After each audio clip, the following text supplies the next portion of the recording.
نستعين اهدنا الصراط المستقيم صراط الذين أنعمت عليهم غير المغضوب عليهم ولا الضالين آمين رب اشرح لي صدري ويسر لي أمري واحلل عقدة من لساني يفقهوا قولي اللهم ربنا ألهمنا رشدنا وأعذنا من شرور أنفسنا اللهم أرنا الحق حقا وارزقنا اتباعه وأرنا الباطل باطلا وارزقنا اجتنابه آمین یا رب العالمین۔ پچھلے جمعے میں ہم نے آیت بسم اللہ پر گفتگو کی تھی اور صرف اس تمہید کے ساتھ کہ یہ آیہ مبارکہ قرآن مجید کی سورتوں کے درمیان تو صرف ایک دفعہ آئی ہے، وہ سورہ نمل میں ہے۔ حضرت سلیمان نے جو خط لکھا تھا ملکہ سبا کو، اس کا آغاز اس سے ہوا تھا اِنَّهُ مِن سُلَيْمَانَ وَإِنَّهُ بِسْمِ اللَّهِ الرَّحْمَنِ الرَّحِيمِ۔ باقی جو قرآن مجید کی 113 سورتوں کے شروع میں یا ان سے پہلے جو آیت درج ہے اس کے بارے میں اختلاف ہے کہ آیا یہ ان سورتوں کا حصہ ہے یا نہیں ہے۔ اکثر کی رائے یہ ہے کہ سورتوں کا حصہ نہیں ہے، بلکہ علامت کے طور پر کہ ایک سورت ختم ہو گئی دوسری شروع ہو رہی ہے، اور اسی لیے ان کا شمار بھی نہیں کیا جاتا۔ بعض اوقات بعض لوگوں کی رائے یہ ہے کہ ان کا شمار کیا جائے گا، جب آپ پورے قرآن کی آیات کا شمار کریں گے تو یہ 113 آیات بھی شمار ہوں گی، اور ایک رائے ہے کہ نہیں، انہیں نہیں گنا جائے گا۔ باقی اس میں اصل چیز اللہ کے 3 اسماء مبارکہ، اللہ، الرحمن، الرحیم، ان پر گفتگو ہو چکی ہے۔ اب ہم اللہ کے نام سے سورہ فاتحہ پر گفتگو اپنی شروع کر رہے ہیں۔ یہ بات سامنے آ چکی ہے کہ یہ 5ویں وحی ہے جو حضور پر ہوئی، اور پہلی مکمل سورت ہے جو آپ پر نازل ہوئی۔ اس سے پہلے متفرق آیات نازل ہوئی۔ سورہ علق کے شروع میں 5 آیتیں، سورہ قلم اس کے شروع میں 7 آیتیں، سورہ مزمل کے شروع میں 10 آیتیں، اور سورہ مدثر کے شروع میں 7 آیتیں، پھر یہ 7 آیتیں سورہ فاتحہ کی۔ اس سورہ مبارکہ کے بارے میں یہ سب کو معلوم ہے کہ یہ ہمارے نماز کا جزو لازم ہے، بلکہ نماز نام ہی اس کا ہے، گویا کہ اصل نماز یہی ہے۔ اس لیے کہ ایک حدیث میں جس میں، اور حدیث قدسی ہے، حضرت ابو ہریرہ رضی اللہ تعالیٰ عنہ راوی ہے، مسلم شریف کے اندر روایت موجود ہے، اللہ تعالیٰ نے خود اس سورہ مبارکہ کا تجزیہ کرتے ہوئے فرمایا ہے، قسمت الصلاۃ بینی و بین عبدی نصفین، میں نے نماز کو اپنے اور اپنے بندے کے درمیان آدھا آدھا تقسیم کر لیا۔ اور پھر شرح کی حضور نے صلی اللہ علیہ وسلم کہ 3.5 آیتوں میں اللہ کی حمد و ثنا ہے اور اللہ کی بندگی کا اقرار ہے، یہ تو اللہ کا حصہ ہو گیا۔ باقی 3.5 آیتوں میں اللہ سے استدعا ہے، دعا ہے، یہ گویا بندے کا حصہ ہوا۔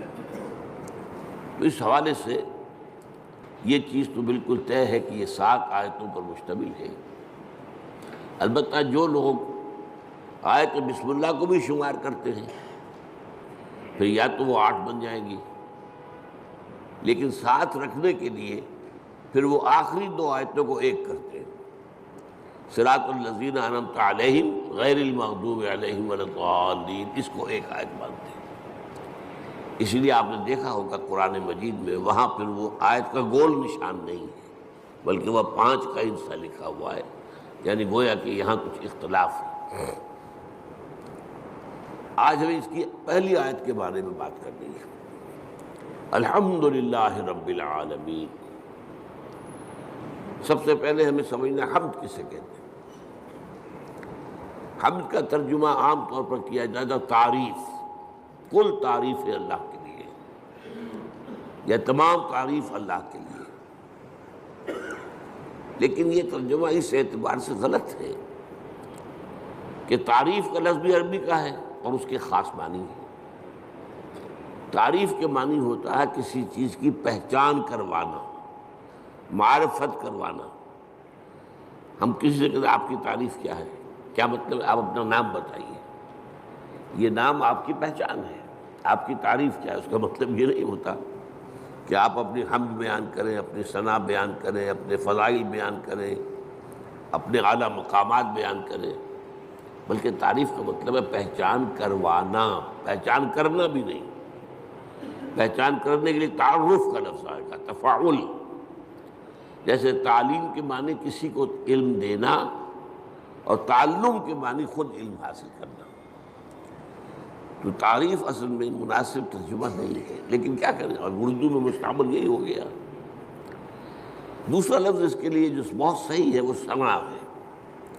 کل ثنا اللہ کے لیے۔ ثنا کے معنی کیا ہے؟ یہ تثنیہ آپ کہتے ہیں 2، ثنا کے معنی لپیٹنے کے لیے۔ کسی میں جو ہم نے خوبی دیکھی وہی ہم نے اس کے سامنے بیان کی، گویا کہ اس کی خوبی کو اس کی طرف لوٹا رہے ہیں۔ یہ ثنا ہے۔ کل ثنا اللہ کے لیے ہے، تو جو بھی خوبیاں ہیں جس کی کہ اس اعتبار سے اس کی طرف اس کو لوٹایا جائے تو یہ ثنا ہو جائے۔ اب تیسری بات سمجھیے، تعریف اور ثنا بھی اس کا اصل مفہوم نہیں ہے۔ اس کا بنیادی مفہوم شکر ہے۔ کل شکر اللہ کے لیے۔ آپ دیکھیں گے کہ حضور سے بھی اور قرآن میں بھی جو مقام شکر کا آتا ہے وہاں پر لفظ حمد آتا ہے۔ آپ کو بھوک لگی ہوئی تھی، نہ قحط بھی تھی، کھانا کھایا، توانائی ایک جسم میں محسوس ہوئی، آپ نے کیا دعا پڑھی؟ الحمدللہ الذی اطعمنی وسقانی وجعلنی من المسلمین۔ اب یہ مقام شکر ہے۔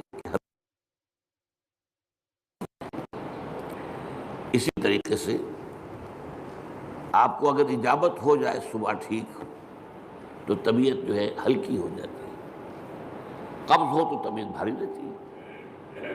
لہذا اجابت سے فارغ ہو کر کیا دعا ہے؟ الحمدللہ الذی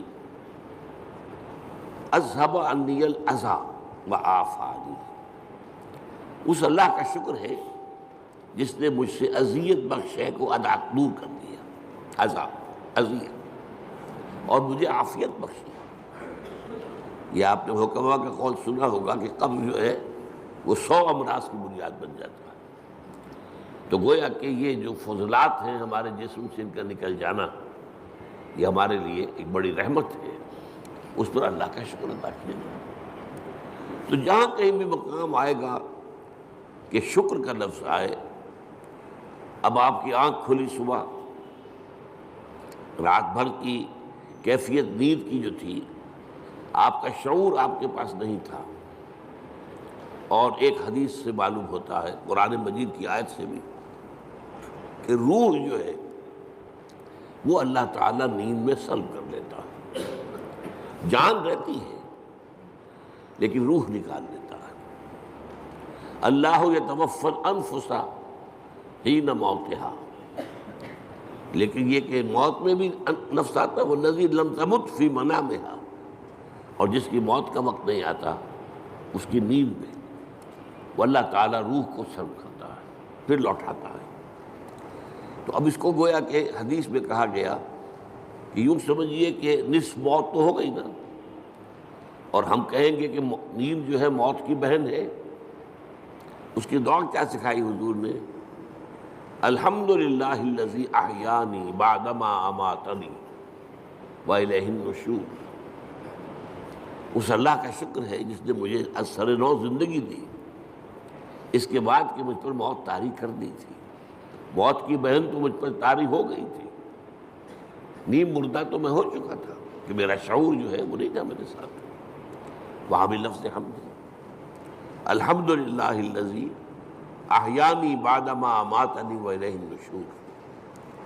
آپ سوچ رہے ہوں گے کہ ہمارے معمولات میں بدقسمتی سے یہ چیزیں شامل نہیں رہی۔ یہ ذکر کی بہت عمدہ شکل ہے، جسے کہتے ہیں کہ حضور نے قرآن میں آیا الذین یذکرون اللہ قیاما وقعودا وعلی جنوبہم، وہ لوگ جو اللہ کو یاد کرتے ہیں کھڑے ہوئے، بیٹھے ہوئے، لیٹے ہوئے، ہر حال میں۔ تو کیا مطلب کوئی اور کام نہیں کرتے؟ نہیں، کام کے ساتھ دعا ہے۔ آپ کی آنکھ کھلی، الحمدللہ الذی احیانی بعدما اماتنی والیہ النشور۔ کھانا کھایا، الحمدللہ الذی اطعمنی وسقانی وجعلنی من المسلمین۔ اجابت ہوئی، الحمدللہ الذی اذھب عنی الاذی وعافانی۔ یہ جو مصنون دعائیں ہیں، ان سے جیسے کہ ہم کہتے ہیں کہ ایک تیر سے دو شکار، دو نسبتیں قائم ہوتی ہیں۔ ایک اللہ سے نسبت قائم ہو گئی، ہم نے اس کا حمد کی، ہم نے اس کا شکر ادا کیا، تعلق قائم ہوا۔ ایک رسول کے ساتھ نسبت ہو گئی کہ مسنون دعا ہے، ہم اس شکر کے ادا کرنے میں اپنے الفاظ نہیں استعمال کر رہے، بلکہ وہ کر رہے ہیں کہ جو نبی اکرم صلی اللہ علیہ وسلم کرتے تھے۔ تو دونوں نسبتیں، اللہ کا ذکر، اس میں وقت تو کوئی نہیں لگا۔ بہرحال شکر جو ہے در حقیقت وہ اس حمد کا نیوکلیس ہے۔ البتہ شکر، اور عام معنی میں اب لفظ استعمال کر رہا ہوں میں تعریف، اس پہ جو ایک باریک سا فرق ہے وہ کیا ہے؟ شکر کیا جاتا ہے اس چیز پر جس کا آپ کو فائدہ ہوا ہو، جس سے آپ کو کچھ حاصل ہوا ہو، جس سے آپ کی کوئی ضرورت پوری ہوئی ہو، جس سے آپ کی کوئی تکلیف رفع ہوئی ہو، جس سے آپ کی کوئی حاجت پوری ہوئی ہو، شکر اس پر ہوا۔ اور تعریف کوئی حسن ہے، کمال ہے، خوبی ہے، چاہے آپ کو تو کوئی فائدہ نہیں ہوا، پھول کیا خوبصورت پھول ہے، تعریف کی ہے آپ نے، لیکن یہ کہ آپ کو اس سے کوئی مادی فائدہ تو نہیں ہوا۔ ہر شے، جس شے میں بھی کوئی جمال ہے، کوئی کمال ہے، اس کی تعریف کی جائے، خواہ آپ کو اس سے کوئی فائدہ نہ پہنچاؤ، یہ تعریف ہے۔ البتہ یہ جو باریک سا فرق میں نے بیان کیا ہے، اس کو بھی نوٹ کر لیجئے کہ یہ بھی ہمارے شعور کے محدود ہونے کی وجہ سے ہے، ورنہ اس سے بھی ہمیں فائدہ ہوتا ہے۔ ایک خوبصورت پھول دیکھ کر اس کی خوبصورتی، اس کی خوشبو، اس سے آپ کی روح کو ایک بالیدگی حاصل ہوتی ہے۔ اسی لیے میں نے لفظ استعمال کیا، مادی فائدہ نہیں ہوتا، آپ کی روح کو ایک بالیدگی، آپ کی طبیعت میں ایک انشراح، آپ کی طبیعت میں ایک کیفیت پیدا ہوتی ہے۔ ہائی اسکول کے زمانے میں جو ہمارا کورس تھا انگلش پوئٹری کا، تو پہلی نظم تھی ڈیفوڈلز، بہت سے حضرات نے پڑھی ہوگی۔ وہ نظم کیا تھی کہ شاعر ایک روز سیر پر نکلا ہوا ہے، ایک پہاڑی کو عبور کر کے وہ جب اس کی چوٹی پر پہنچتا ہے تو دوسری طرف نگاہ گئی، وادی ہے،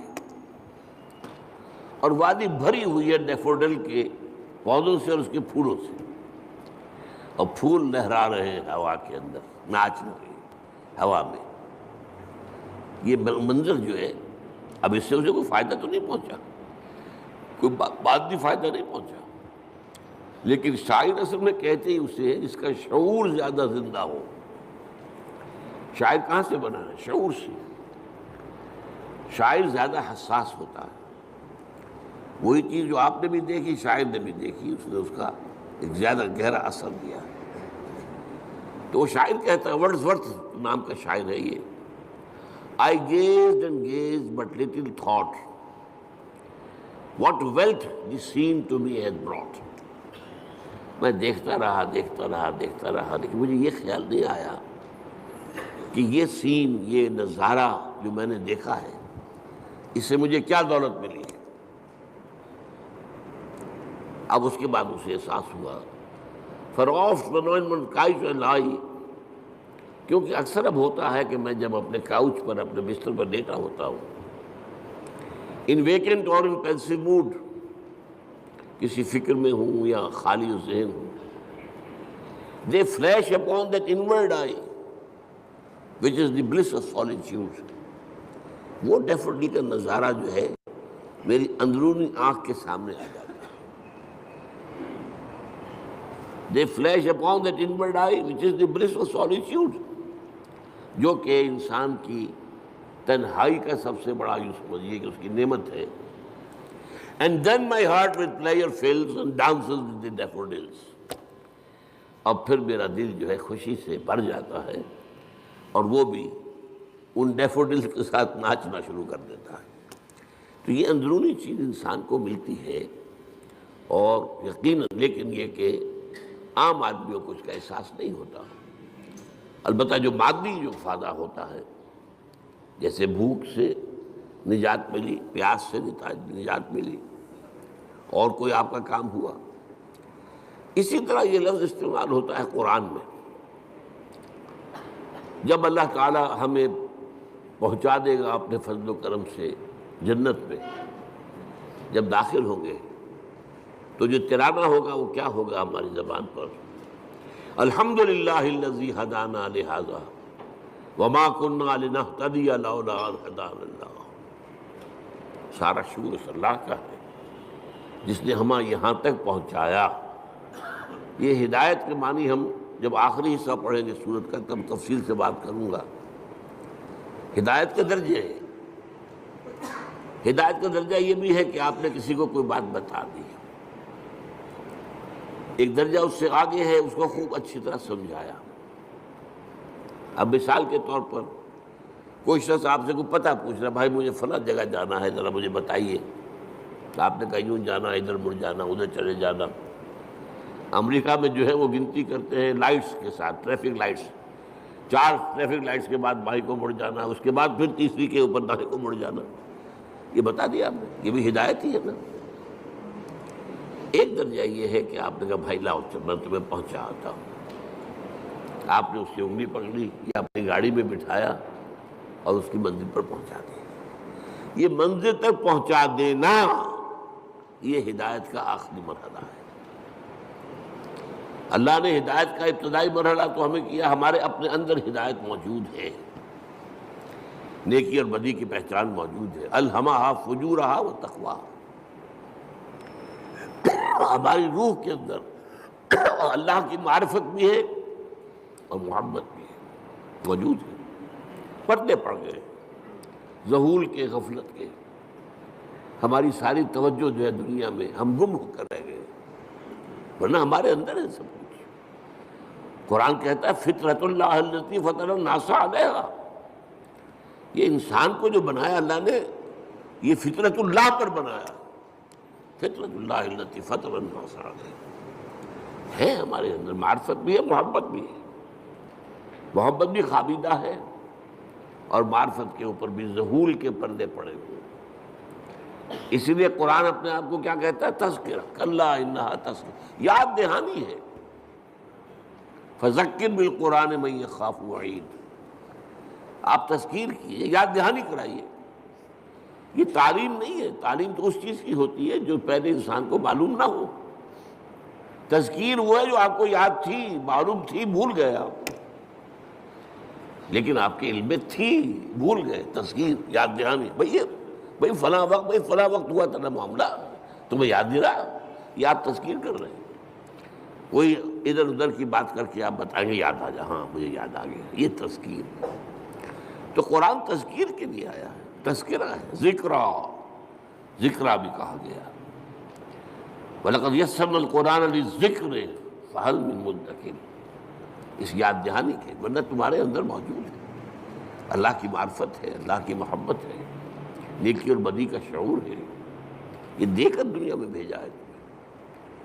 اور اس کے بعد یہ ہے کہ اس سے اگلی ہدایت اللہ نے اپنی کتابیں نازل کر دی، اللہ نے اپنے نبی بھیج دیے، اپنے رسول بھیج دیے۔ پھر اس سے اگلی ہدایت کیا ہے؟ تم ارادہ کرو خیر کا، اللہ توفیق دے گا اور انگلی پکڑ کر تمہیں پہنچائے گا۔ یہ ہے ہدایت کی وہ آخری منزل کہ جب وہ داخلہ ہوگا تو اہل جنت کی زبان پر یہ حمد کا ترانہ ہوگا، الحمدللہ الذی ہدانا لہذا وما کنا لنہتدی لولا ان ہدانا اللہ۔ اس میں یہ ہے کہ وہاں پہنچا دینا، لیکن اس دعا کو آپ یاد کر لیجئے۔ کبھی کوئی نئی بات آپ کے علم میں آ گئی تب بھی آیت پڑھیے، یہ اللہ نے مجھے علم دیا ہے، ہم اس قابل نہیں تھے کہ علم خود حاصل کر لیتے۔ وہ اس آیت کا ترجمہ کیا ہے؟ کل حمد کل شکر اس اللہ کا ہے جس نے ہمیں یہاں پہنچایا جنت تک۔ ہم پہنچنے والے نہیں تھے، ہم اپنے بل پر، اپنی سمجھ سے، اپنی کوشش سے پہنچنے والے نہیں تھے۔ وما کنا لنہتدی لولا ان ہدانا اللہ۔ اسی طرح آپ کو کسی مجلس میں کوئی آپ کو محسوس ہو کہ آپ کے دل کو کوئی روشنی ملی ہے، کوئی آپ کو ہدایت کا کوئی نقطہ ہاتھ آیا ہے، کوئی ہدایت کی طرف آپ کی کوئی توجہ ہوئی ہے، یہ دعا مانگیے، الحمدللہ الذی ہدانا لہذا وما کنا لنہتدی لولا ان ہدانا اللہ۔ چاہے وہ کسی کے ذریعے سے آیا ہو، لیکن الٹیمیٹ سورس تو اللہ ہے نا۔ خود اس کو کس نے بتایا تھا؟ اللہ نے بتایا تھا۔ ہمیں جس نے سکھایا ہے اسے کس نے سکھایا تھا؟ اللہ نے سکھایا تھا۔ اسی طرح الحمدللہ الذی صدقنا وعدہ واورثنا الارض نتبوأ من الجنۃ حیث نشاء۔ ایک جگہ یہ ترانہ آیا ہے، جنت والے ترانہ جو ہے کل حمد کل شکر اس اللہ کا ہے جس نے ہم سے اپنا وعدہ سچا کر دکھایا۔ اس نے ہم سے کہا تھا کہ تم میرے راستے پہ چلو گے میں تمہیں جنت دوں گا۔ آج ہمیں اللہ نے وہاں پہنچا دیا۔ صدقنا وعدہ، اس نے اپنا وعدہ ہمارے ساتھ سچ کر دکھایا اور ہمیں بنا دیا وارث، اس جنت کی زمین کا وارث بنا دیا۔ ہم جہاں چاہیں ڈیرا لگائیں، کھلی چھوٹ ہے ہمیں۔ الحمدللہ الذی صدقنا واورثنا الارض، زمین کا ہمیں وارث بنا دیا۔ اس سے بعض حضرات چاہیے کہ جنت کی ابتدائی منزل اسی زمین پر ہوگی، زمین کا وارث بنا دیا گیا۔ واورثنا الارض، بعض نے کہا نہیں، ارض سے مراد ارض جنت ہے، جنت کی زمین کا ہمیں وارث بنایا۔ لیکن میری ذاتی رائے بھی یہی ہے، اصل میں حساب کتاب یہی ہوگا، میدان حشر اسی زمین میں ہوگا، اس لیے کہ قصہ زمین برسر زمین۔ آپ نے نیکی یہی کمائی ہے، بدی بھی یہی کمائی ہے، اس کی سزا بھی یہی ہوگی اور اس کی جزا بھی شروع یہاں ہوگی، لیکن شروع ہوگی، جزا کے مرحلے ہیں۔ پھر اس کے بعد جنت، آسمانی جنتوں کی طرف عروج ہوگا۔ لیکن وہ جو میں نے کئی دفعہ آپ کو بتایا ہے، قرآن مجید میں ایک نزل کا لفظ آتا ہے، نزل، اور ایک عربی میں ضیافت کا لفظ، ان دونوں میں فرق کیا ہے؟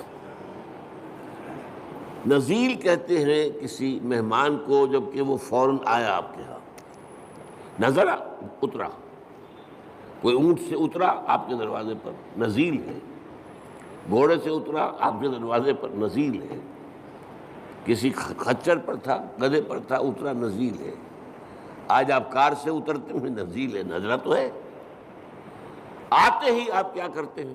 موسم کے لحاظ سے کوئی ٹھنڈا یا گرم، فوری طور پر ٹھنڈا یا گرم جو ہے اس کی تواضع کی جائے گی، پھر ضیافت ہوگی، پھر اہتمام ہوگا، پھر جو ہے آپ اہتمام کے ساتھ کھانا تیار کریں گے، وہ ضیافت ہے۔ یہ جو قرآن مجید میں یہ نقطہ جو ہے بعض لوگوں کو بہت پریشان کرتا ہے، ذرا لطیف مزاج رکھنے والے لوگوں کو، کہ کیا جنت کے اندر اللہ تعالیٰ حوریں ہوں گی، غلمان ہوں گے، شہد ہوگا، دودھ ہوگا، پھل ہوں گے، یہ مادی چیزیں جو ہیں ان کی کیا قدر و قیمت ہے؟ کیا یہی کچھ ملنا ہے؟ اس کا جواب یہی ہے، یہ نزل ہے۔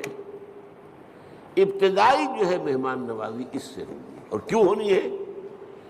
ایک بندہ مومن اپنے راستے پر اگر وہ چلتا ہے ایمان اور اسلام پر، تو اس دنیا میں نعمتوں میں سے اکثر آلات میں محروم رہتا ہے۔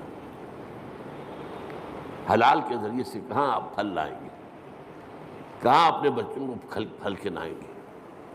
آپ کو تنگی ترشی کے ساتھ جو ہے آپ نے اپنے نفس کے اوپر بھی قابو رکھا ہے، آپ نے کوئی جنسی جو ہے بے راہ روی اختیار نہیں کی ہے۔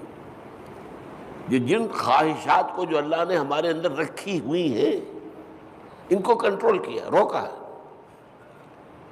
نہى النفس عن الهوى، خواہشات سے اپنے نفس کو روکے رکھا۔ تو میں کہتا ہوں اس کا منطقی جگہ یہی ہونی چاہیے کہ ان خواہشات کی بھرپور تسکین کا سامان کر دیا جائے جن سے تم نے ہمارے راستے پر چلنے کی وجہ سے اپنے آپ کو محروم رکھا۔ لیکن یہ نزل ہوگا، آخری جنت کی جو نعمتیں ہیں جو اور آگے درجے کھلیں گے، پھر چڑھنا ہوگا، صعود ہوگا۔ اس صعود کے بارے میں تو فرمایا ما لا عین رأت ولا اذن سمعت وما خطر علی قلب بشر۔ وہ جو اوپر کی جنتیں ہیں ان کی نعمتوں کے بارے میں حضور کے الفاظ ہیں، وہ تو وہ ہے جو نہ کسی آنکھ نے دیکھی، نہ کسی کان نے سنی، نہ کسی کے دل میں ان کا احساس اور ادراک وارد ہوا۔ وہ یہاں بیٹھ کر تو اندازہ کر ہی نہیں سکتے۔ یہ تو ہم اندازہ کر سکتے ہیں نا کہ وہاں انگور ہیں، وہاں کھجوریں ہیں، وہاں جو بھی ہیں پھل ہیں، رمان ہیں، انار ہیں، وہاں دودھ ہے، وہاں شہد ہے، وہاں ہر چیز موجود ہے۔ یہ تو ٹھیک ہے، اگرچہ ان کے ذائقے جو ہوں گے وہ یہاں کے ذائقے کے مقابلے میں، چنانچہ اس تیسرے جو رکوع ہے سورہ بقرہ اس میں کہا گیا اتوبہ متشابہہ، وہ ملتی جلتی چیزیں ہوں گی۔ یہ بھی انار ہے، یہ انار، لیکن جنت کا وہ انار کچھ اور ہی ہوگا، اس کا ذائقہ آپ کے اس وقت تصور نہیں کر سکتے۔ اس انگور کا ذائقہ کچھ اور ہی ہوگا۔ آپ شہد جو ہے دنیا کا کتنا کھا لیں گے، تھوڑا سا دے گا دل بھر جائے گا، وہ شہد ایسا نہیں ہوگا۔ جیسے وہاں کی آگ ایسی نہیں کہ ایک دفعہ جلا دے تو بس جل گیا جسم، نہیں، پھر کھال دے دی جائے گی، پھر جو ہے دوبارہ اس کے اندر حس پیدا کر دی جائے گی۔ اس لیے کہ حس جو ہے وہ سینسٹیونیس جو ہے وہ تو اسی میں، کھال میں ہے۔ کھال جلنے کے بعد آپ کا گوشت جل رہا ہوگا تو آپ پتہ بھی نہیں چلے گا کیا ہو رہا ہے، اس لیے کہ اس میں سینسیشن ہے ہی نہیں۔ تو بہرحال جنت کی نعمتوں کو میں آپ سے عرض کر رہا تھا کہ یہ یہیں پر میدان حشر ہے۔ اب میرا گمان ہے، اب یہ باتیں جو ہیں وہ یقین کے درجے میں نہیں ہے، نہ ان کو اس بانی میں آپ لیجئے۔ میرا گمان یہ ہے کہ جہنم اس زمین کے پیٹ میں موجود ہے۔ آپ کو معلوم ہے جو وہاں کی گرمی ہے، جب آتش فشاں پھٹتا ہے تو کیا نکلتا ہے؟ لاوا۔ وہ چٹانیں جو ہیں پگھلی ہوئی، وہ لاوا، وہ سارا تو پیٹ میں ہے۔ اب کیا ہوگا سوچئے، ایک گیند ہے، فٹ بال ہے، اس کے پیٹ میں کچھ ہے، جب آپ اس گیند کو کھینچیں گے ادھر سے ادھر سے، چپٹی ہوگی تو درمیان کی چیز باہر آ جائے گی کہ نہیں؟ وَإِذَا الْأَرْضُ مُدَّتْ وَأَلْقَتْ مَا فِيهَا وَتَخَلَّتْ۔ وہ دن قیامت کا کیا جب زمین کو کھینچا جائے گا، وَإِذَا الْأَرْضُ مُدَّتْ إِذَا السَّمَاءُ انشَقَّتْ وَأَذِنَتْ لِرَبِّهَا وَحُقَّتْ وَإِذَا الْأَرْضُ مُدَّتْ وَأَلْقَتْ مَا فِيهَا وَتَخَلَّتْ وَأَذِنَتْ لِرَبِّهَا وَحُقَّتْ۔ اب وہ کھینچیں گے آپ تو اس کے اندر سے درمیان چیز باہر نکل آئے گی، یہ ہوگی جہنم۔ اس جہنم کا معاملہ اسی زمین میں سے نہیں۔ پھر وہی لفظ کہہ رہا ہوں، قصہ زمین برسر زمین۔ لیکن یہ کہ جنت جو وہ ہوگی زمین کی، وہ صرف پہلی منزل ہے اس کی۔ وہ آپ کہہ لیجئے کہ وہ در حقیقت استقبالیہ ہے جو وہاں پر ہو رہا ہے، اور وہاں پر نزل دیا جا رہا ہے۔ یہ ساری چیزیں جو گنوائی گئی ہیں قرآن میں، یہ نزل کے درجے میں، پھر اونچے درجے ہوں گے، پھر اونچے درجے ہوں گے۔ تو بہرحال یہ میری بات کہاں سے چلی تھی؟ الحمدللہ الذی صدقنا وعدہ واورثنا الارض نتبوأ من الجنۃ حیث نشاء۔ کل شکر اس اللہ کا ہے جس نے ہم سے اپنا وعدہ پورا کیا اور ہمیں زمین کا وارث بنا دیا۔ یہ زمین جیسا کہ میں نے کہا اکثر کے نزدیک تو جنت ہے، جنت کی زمین جس کا وارث ہم بنے، لیکن بعض کا خیال، میری رائے بھی یہی ہے، وہ یہی زمین ہے، اس لیے کہ آپ کو معلوم ہے سورہ فجر میں کیا فرمایا؟ وَجَاءَ رَبُّكَ وَالْمَلَكُ صَفًّا صَفًّا۔ جاء ربک، آ جائے گا تمہارا رب۔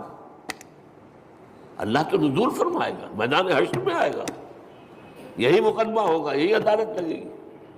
جاء ربک والملک صفًا صفًا، تمہارا رب بھی آ جائے گا اور پھر فرشتے ہوں گے صفیں باندھے ہوئے، قطار اندر قطار، یہ نزول ہوگا۔ وَيَحْمِلُ عَرْشَ رَبِّكَ فَوْقَهُمْ يَوْمَئِذٍ ثَمَانِيَةٌ۔ وہ جب اللہ تعالیٰ اپنے اس عرش سے اتر کے اس زمین تک آئے گا، اب وہ کیا کیفیت ہوگی، آپ اس کے لیے کچھ نقشہ ذہن میں، کوئی مادی کوئی وجود اللہ کا نہ سمجھیے، لیکن کوئی کیفیت ہے جس کا نام، جس کو ان الفاظ سے تعبیر کیا گیا ہے۔ اب الفاظ ہے تو کسی درجے میں مناسبت ہوگی، وہ حقیقت تو اس وقت کھلے گی، جیسا کہ میں نے کہا جنت کی نعمت ہوگی، حقیقت اس وقت کھلے گی۔ مَا لَا عَيْنٌ رَأَتْ وَلَا أُذُنٌ سَمِعَتْ وَمَا خَطَرَ عَلَىٰ قَلْبِ بَشَرٍ۔ اور قرآن میں جو آتا ہے لَهُم مَّا يَشَاءُونَ فِيهَا وَلَدَيْنَا مَزِيدٌ، اہل جنت کے لیے وہ تو سب کچھ ہوگا ہی جو وہ چاہیں گے، ہمارے پاس اور بھی بہت کچھ ہے جس کا تصور ہی نہیں ہوگا۔ میں نے اس کا ایک واقعہ یاد آ گیا مجھے، اب کئی دفعہ بیان کیا میں نے۔ میرے ایک دوست ہیں ڈاکٹر یقین صاحب جو باہر امراض چشم ہیں، انہوں نے مجھے سنایا، وہ جا رہے تھے لندن، اب ان کے بچے جو ہے کوئی کہا تھا میرے لیے یہ لائیے، میرے لیے یہ لائیے، میرے لیے یہ لائیے۔ ایک چھوٹی سی بچی تھی، انہوں نے کہا ابا میرے لیے پینسل لے کے آئیے۔ اب وہ لندن سے پینسل منگوا رہی ہے، اس کا ذہن اس سے آگے ہے ہی نہیں، وہ لڑتی ہوگی اپنے بڑے بہن بھائیوں سے، وہ اس کو چھینتی ہوگی، مجھے دو میں کچھ لکھوں یا لکیریں کھینچوں کہیں، اور وہ بڑے بہن بھائی اس کو چھینتے ہوں گے اس سے، تو اس کے لیے تو بہت بڑی نعمت تھی پینسل، تو ابا میرے لیے پینسل لے کے آئیں گے۔ تو ہم کہاں تک تصور کریں گے؟ ہمارا ذہن بہت چھوٹا ہے۔ لَهُم مَّا يَشَاءُونَ فِيهَا، وہاں وہ تو سب کچھ ہے ہی ہے جس کا کہ ان کے اندر تمنا ہے، آرزو ہے، خواہش ہے، جس کی سمجھ ہے، جس کا ادراک ہے، جس کا شعور ہے۔ وَلَدَيْنَا مَزِيدٌ، ہمارے پاس اور بہت کچھ ہے۔ اور یہاں وہ جوڑ لیجئے مَا لَا عَيْنٌ رَأَتْ وَلَا أُذُنٌ سَمِعَتْ وَمَا خَطَرَ عَلَىٰ قَلْبِ بَشَرٍ۔ تو یہ اصل میں حمد ہے، شکر۔ الحمدللہ، یہاں الف لام جو لگ گیا ہے، اور اسے اصل میں کہا جاتا ہے لام، صرف الف لام نہیں کہتے، لام، لام تعریف۔ الف جو ہے یہ حمزۃ الوصل کہلاتا ہے، کیونکہ کوئی لفظ جو ہے وہ ساکن لفظ سے شروع نہیں ہو سکتا۔ اب اسٹیشن، اب کیا کہیں گے، سٹیشن ہو جائے گا عام طور پر، یا یو پی وغیرہ میں کیا روایت ہے، اسٹیشن، وہ اس کے ساتھ الف لگا لیتے تھے۔ سکول، سکول، سین ساکن ہے، کیسے بولے اس کو، کوئی زبر لگے گا یا وہ اسکول، اسکول، اسٹیشن۔ تو ہمارے ہاں کالج میں چڑھاتے تھے لوگ ایک دوسروں کو، جو یو پی سے آئے تھے، ان سے کہا آج تم اسکول کہتے ہو، تم اسٹیشن کہتے ہو، اور وہ کہتے تم سٹیشن کہتے ہو، تم سکول کہتے ہو۔ تو یہ ہے، تو یہ حمزۃ الوصل کہلاتا ہے، جوڑنے کے لیے، ورنہ صرف لام ہے، لام تعریف۔ یہ لام بہت سی قسموں کا ہے۔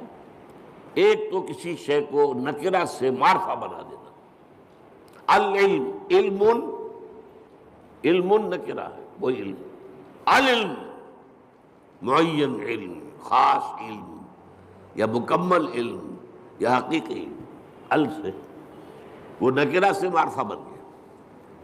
ایک ال کا معنی یہ لام جو ہے حصر ہوتا ہے، الانسان کل کے کل انسان۔ الانسان کا مطلب یہ ہوا یا تو وہ جو معرفہ بنایا تو یا تو ہوگا کوئی معین انسان، اور یا کل انسان۔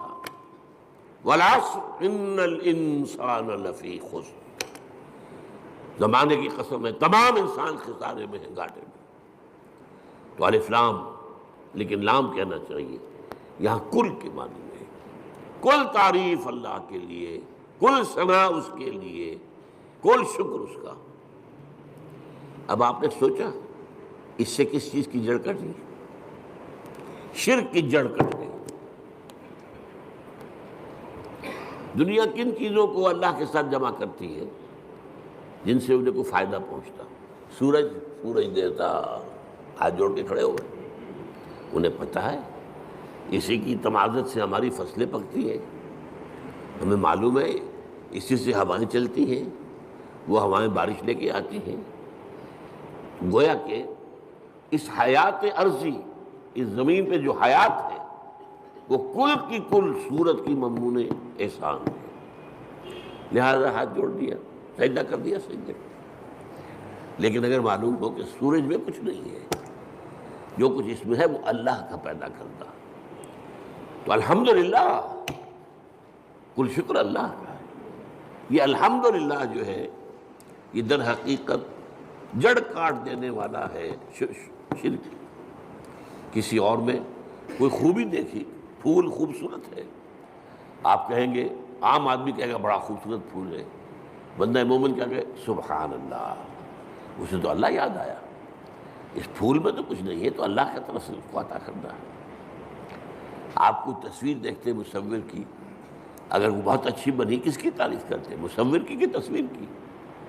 تعریف تو مصور کی ہے جس نے کہ تصویر کھینچی ہے، بنائی ہے۔ تو در حقیقت الحمدللہ، اور یہ جان دیجئے یہی شکر جو ہے یہی عبادت کی شکل اختیار کرتا ہے۔ کیوں؟ اس لیے کہ ایک اصول ہے فطرت انسانی کے اندر مضمر ہے، هل جزاء الاحسان الا الاحسان، یہ سورہ رحمان کی آیت ہے، بھلائی کا بدلہ بھلا ہی ہوگا نا۔ کسی نے آپ کے ساتھ کوئی خیر کیا ہے، اچھا کام کیا ہے، آپ کے دل میں ہوگا میں بھی اس کی بھی خدمت کروں۔ اگر انسانیت آپ میں ہے تو اس شکر کا بدلہ، جیسے کہ ہمیں معلوم ہے کہ حضور ہدیہ قبول کرتے تھے لیکن ہدیہ دیتے بھی تھے، چنانچہ جو بھی کوئی آپ کے ساتھ بھلائی کرے آپ اس کے ساتھ بھلائی کریں۔ والدین کی بھلائی وہ اتنی ہے کہ ہم کتنی ہی خدمت کر لیں ان کا حق ادا نہیں ہوگا، اور سوائے اس کے کوئی چارہ کار نہیں کہ اللہ ہی سے دعا کریں، اے اللہ ورحمہما کما ربیانی صغیرا، پروردگار جس طرح میرے والدین نے مجھے پالا پوسا جبکہ میں چھوٹا سا تھا، تو ان پر رحم فرما، میں ان کا حق ادا نہیں کر سکتا۔ بس البتہ یہ کہ انسان مقدور بر تو کرتا ہے، سلیم الفطرت انسان ہو، فطرت کج نہ ہو گئی ہو، پرورٹڈ نہ ہو، تو والدین کی خدمت، بوڑھے والدین کو۔ آپ کو معلوم ہے صرف دو چیزیں ہیں جن کے بارے میں کہا گیا ان کو دیکھنا بھی عبادت ہے۔ محبت اور تعظیم کی نگاہ سے کعبے کو دیکھنا عبادت ہے، چاہے آپ طواف نہیں کر رہے، چاہے آپ کوئی نماز نہیں پڑھ رہے، کعبے کے سامنے بیٹھ کر محبت اور تعظیم کے ساتھ اس کو دیکھنا عبادت ہے۔ بوڑھے والدین کو دیکھنا محبت کے ساتھ عبادت، یہ حضور نے فرمایا۔ تو آپ جو ہے اپنی امکانی حد تک تو اس کا آپ جو ہے بدلہ اتارتے ہیں۔ انہوں نے پالا پوسا جبکہ میں چھوٹا سا تھا، میری ضروریات پوری کی، اب یہ بوڑھے ہیں، یہ محتاج ہیں، اب ان کی ضرورتیں میں پوری کروں گا۔ اگرچہ جیسا کہ میں نے کہا کہ حق ادا نہیں ہو سکتا، لیکن اب آپ سورج کا کیا حق ادا کریں گے؟ کچھ بھی نہیں کر سکتے۔ یہ جذبہ شکر جو ہے سورج کا، یہ عبادت کی شکل اختیار کرتا ہے۔ جہاں آپ کو بدلہ نہیں دے سکتے، سر جھکا دیجیے، تعظیم کیجیے اس کے سامنے سجدہ کیجیے، یہی تو ہے شکر سے عبادت۔ یہ فلسفہ ہے، سمجھ لیجیے، شکر کی بنیاد پر عبادت ہے۔ اسی لیے تو جس کو کہا حضور نے، اور میں نے ابھی حدیث آپ کو سنائی تھی، حدیث قدسی، الصلاۃ، جو اصل دعا ہے اس کی پہلی آیت ہی ہے الحمدللہ رب العالمین۔ قرآن کی پہلی آیت، پہلا لفظ کیا ہے قرآن کا؟ اگر آیت بسم اللہ اس میں شمار نہ کی جائے، جیسا کہ میں نے کہا کہ غالب رائے یہی ہے کہ وہ اس کا حصہ نہیں ہے، تو پہلا لفظ قرآن کا کیا؟ الحمد۔ اور آپ کو معلوم ہے یہ لفظ کتنا پیارا ہے اللہ کو۔ حضور کے نام سارے کے سارے اسی مادے سے ہیں۔ محمد حمد سے ہے، احمد حمد سے ہے، محمود حامد حمد سے ہے۔ اور اس امت کا نام پتہ ہے کیا ہے؟ حمادون، اللہ کی بہت حمد کرنے والے۔ حماد یہ مبالغے کا صیغہ ہو گیا، اللہ کی بہت حمد کرنے والے۔ اور ایک خاص بات یاد آئی ہے، حضور کی ایک حدیث ہے بڑی عجیب۔ قیامت کے دن وہ میدان حشر، جس کا میں نے نقشہ آپ کے سامنے بھی کھینچا ہے، ایک تو یہ کہ وہاں حضور کو ملے گا کیا مقام؟ مقاماً محمودا، وہی لفظ حمد۔ اور سب سے بڑی بات یہ، حضور نے فرمایا لواء الحمد بیدی، حمد کا جھنڈا میرے ہاتھ میں ہوگا،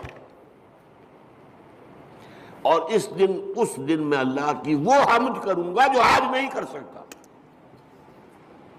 اس نقطے کو سمجھنا ضرورت ہے، غور کرنا ہوگا۔ ہر شے کی حمد اس کے ادراک اور شعور کے مطابق نہیں ہوگی۔ کسی نے آپ کے ہاتھ پر ہیرا رکھا، آپ نے سمجھا شیشے کا ٹکڑا ہے، تو کیا شکر کریں گے آپ؟ اگر معلوم ہو یہ ہیرا ہے تو شکر جو ہے اس کے متناسب شکر آپ کے قلب میں پیدا ہوگا۔ معرفت جو اس وقت ہوگی وہ آج نہیں ہے، پردے اٹھ چکے ہوں گے۔ آج چاہے اب بھی حضور کی معرفت ظاہر بات ہے کہ تمام انسانوں میں، مخلوقات میں سے بڑھ کر ہے، لیکن یہ کہ وہاں جب بے پردہ ہوگا معاملہ، تو فرمایا کہ وہ جو حمد میں اس میں بیان کروں گا وہ آج نہیں کر سکتا۔ تو یہ الحمدللہ، اللہ پر ہم گفتگو کر چکے ہیں۔ کل حمد کل شکر اللہ کے لیے، لہذا تعریف اسی کے لیے ہوگی، ثنا اسی کی ہوگی، شکر اسی کا ہوگا، عبادت اسی کی ہوگی۔ الحمدللہ رب العالمین۔ رب، اب رب کسے کہتے ہیں؟ رب کے معنی ہے مالک، اور کسی چیز کو پروان چڑھانے والا، اس کا خاص تعلق ہے۔ جو مالک ہوگا کھیتی کا وہ اسے پروان چڑھائے گا، بڑھائے گا۔ رب المال، سرمایہ والا، وہ سرمایہ کو بڑھانے کی فکر کرے گا۔ مضاربت ہو رہی ہے، ایک شخص کا سرمایہ ایک محنت کر رہا ہے، یہ رب المال کہلاتا ہے۔ رب المال، رب الدار، گھر کا مالک، تمام جہانوں کا رب۔ اب یہ تمام جہان کون سے ہیں؟ ایک عالم دنیا ہے، ایک عالم آخرہ ہے، ایک عالم برزخ ہے، ایک عالم ملکوت ہے، ایک عالم ملائکہ ہے، ایک عالم حیوانات ہے، ایک عالم انسانیت ہے۔ جتنے چاہے جوڑتے چلے جائیے، یہ سارے عالم، ان سب کا رب وہی ہے۔ یہ بھی در حقیقت اسی شرک کو کاٹنے والا، یہ کوئی بھی اس میں شریک نہیں ہے، وہ ہے تمام جہانوں کا رب، تمام جہانوں کا مالک، تمام جہانوں کا مختار مطلق، تمام جہانوں کو پروان چڑھانے والا وہی۔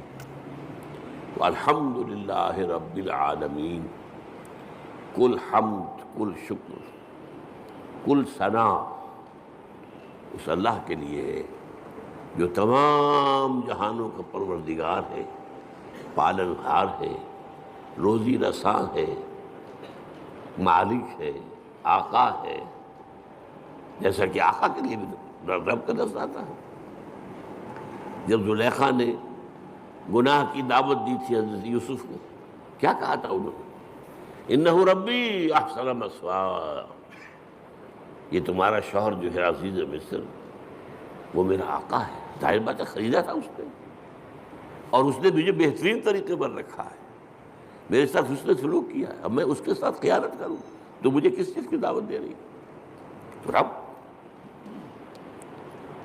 تو اسی طریقے سے حضرت یوسف کے پاس جب ایلچی پہنچا تھا جیل میں، تو کہا گیا جہاں اپنے رب کے پاس، میں نہیں جاؤں گا اس کے پاس جب تک کہ وہ معاملہ طے نہ ہو جائے جو مجھے بدنام کیا گیا تھا اور بدنام کر کے جیل میں پہنچایا گیا تھا۔ واقعی میں داغدار تھا یا نہیں؟ تو ارجع الی ربک، لوٹ جاؤ اپنے رب، بادشاہ کو رب کہا گیا۔ تو رب جو ہے مالک کسی شے کا، رب البیت، رب المال، تو تمام جہانوں کا مالک اور آقا، تمام جہانوں کا پروردگار و پالنہار اللہ ہے۔ بس آج اسی ایک آیت پر گفتگو ہوئی ہے، اگلی آیت تو ہم پڑھ چکے ہیں الرحمن الرحیم، تو اس سے اگلی آیت تیسری جو ہے اس پر انشاءاللہ اگلے جمعے میں، میری طبیعت تو خیر اچھی نہیں چل رہی ہے، میں وعدہ کیے ہوئے ہوں ایک جگہ پر مجھے جمعہ پڑھانا ہے، حویلی لکھا، وہاں ہمارے ایک ساتھی نے مسجد بنائی ہے، تعمیر کی ہے،